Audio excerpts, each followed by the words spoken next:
Bonjour à tous, j'espère que vous allez bien. Il y a peu de temps, j'ai fait une première vidéo sur l'eau où je parlais des consommations d'eau au niveau mondial et des problématiques de nos consommations d'eau. Vous pouvez retrouver la vidéo en cliquant sur le lien qui est juste ici.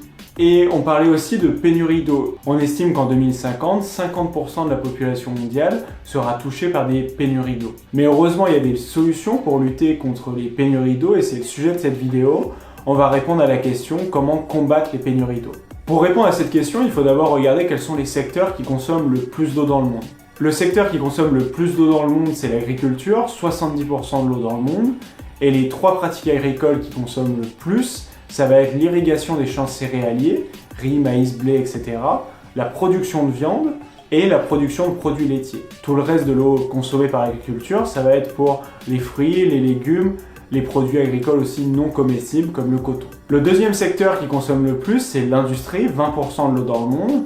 Et les trois industries qui consomment le plus, c'est l'industrie du papier, l'industrie de la métallurgie et l'industrie agroalimentaire. Et enfin, 10% de l'eau consommée, c'est par résidentiel et tertiaire, donc ça va être tous les bâtiments de bureaux, les hôpitaux, les bâtiments administratifs, les centres commerciaux, mais aussi tout ce qu'on consomme à la maison dans notre quotidien. Ces pourcentages, ils vont bien sûr varier d'un pays à l'autre. Et pour la France, on a l'agriculture qui consomme 48% de l'eau, après c'est l'industrie pour 28%, et ensuite c'est le résidentiel et tertiaire pour 24%. Mais ce qu'il faut retenir, c'est l'ordre. Dans la plupart des pays, on va toujours avoir l'agriculture en premier, en deuxième l'industrie, et en troisième le résidentiel et tertiaire. Maintenant qu'on sait quels sont les plus gros consommateurs d'eau dans le monde, on va pouvoir parler solutions pour combattre les pénuries d'eau.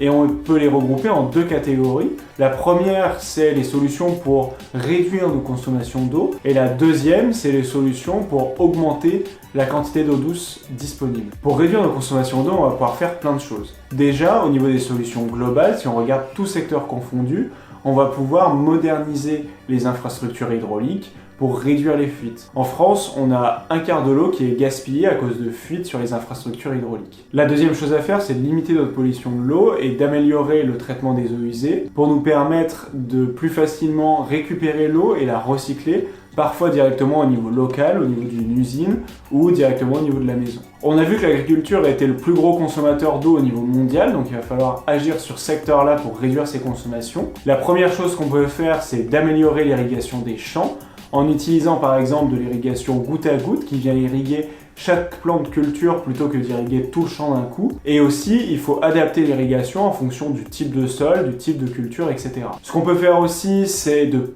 pailler le sol, de recouvrir le sol pour maintenir l'humidité du sol. Et enfin, la troisième chose qu'on peut faire pour l'agriculture, c'est de pratiquer l'agroforesterie. C'est le fait de mixer des plantes de culture avec des arbres, notamment fruitiers, qui vont permettre, eux, les arbres, d'améliorer la rétention de l'eau dans le sol. Pour ce qui est de l'industrie, ce qu'il faut faire en premier, c'est d'auditer les installations dans l'usine et de suivre l'installation en temps réel, le cycle de l'eau local de l'usine au final, pour identifier toutes les fuites qu'on pourrait avoir sur ce cycle de l'eau, tous les endroits où on pourrait abaisser la quantité d'eau consommée et tous les endroits où on pourrait récupérer l'eau, la recycler localement plutôt que de l'envoyer dans des centrales de traitement des eaux usées. Et enfin, pour le résidentiel et tertiaire, déjà pour le tertiaire, ce qu'il faut faire, c'est analyser les usages d'eau qui sont faits dans le bâtiment et définir des solutions en fonction de ces différents usages d'eau. Et c'est ce qu'on peut faire aussi à la maison en adoptant de nouveaux gestes pour réduire nos consommations d'eau. C'est une vidéo que je vais faire prochainement pour vous détailler quelles sont les solutions pour réduire nos consommations d'eau à la maison. Toutes ces solutions, elles permettent de réduire nos consommations d'eau, mais ce qu'on peut faire aussi, c'est augmenter la quantité d'eau douce disponible. La première chose qu'on peut faire, et j'en avais parlé dans ma dernière vidéo sur l'eau, c'est limiter les perturbations qu'a créé l'homme sur le cycle de l'eau, sur le renouvellement de l'eau.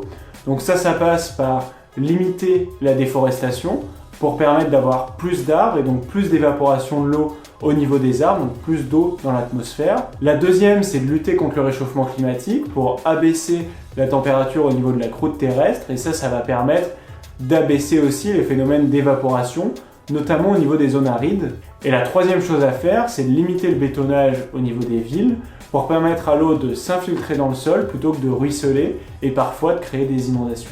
On peut aussi essayer de rendre l'eau disponible que quand on en a besoin, donc il y a plein de systèmes innovants qui ont été développés pour faire ça. Et par exemple, quand on a des fortes pluies, on peut récupérer l'eau de pluie pour ensuite venir la stocker au niveau des nappes souterraines en masse et venir la récupérer, la pomper au niveau de la surface dès qu'on en a besoin.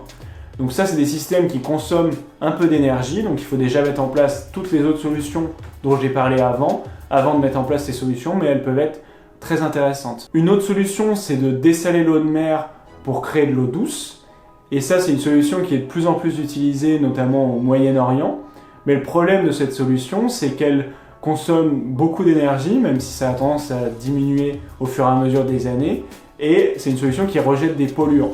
Donc c'est vraiment une solution de dernier recours si on n'a pas d'autres solutions pour augmenter nos quantités d'eau douce disponibles. Voilà, je vous ai proposé un tour d'horizon des solutions qu'on peut mettre en place pour combattre les pénuries d'eau, que ce soit des solutions pour réduire nos consommations d'eau, ou des solutions pour augmenter la quantité d'eau douce disponible. Dans une prochaine vidéo, je vous propose de parler des solutions qu'on peut mettre en place à la maison cette fois pour réduire nos consommations d'eau. En tout cas, j'espère que cette vidéo vous a plu. N'hésitez pas à réagir à la vidéo en la likant, la commentant ou en la partageant sur les réseaux sociaux. Et n'hésitez pas aussi à vous abonner pour voir mes prochaines vidéos. Je vais en faire à nouveau sur l'eau, mais aussi sur les déchets, le carbone, l'énergie, etc.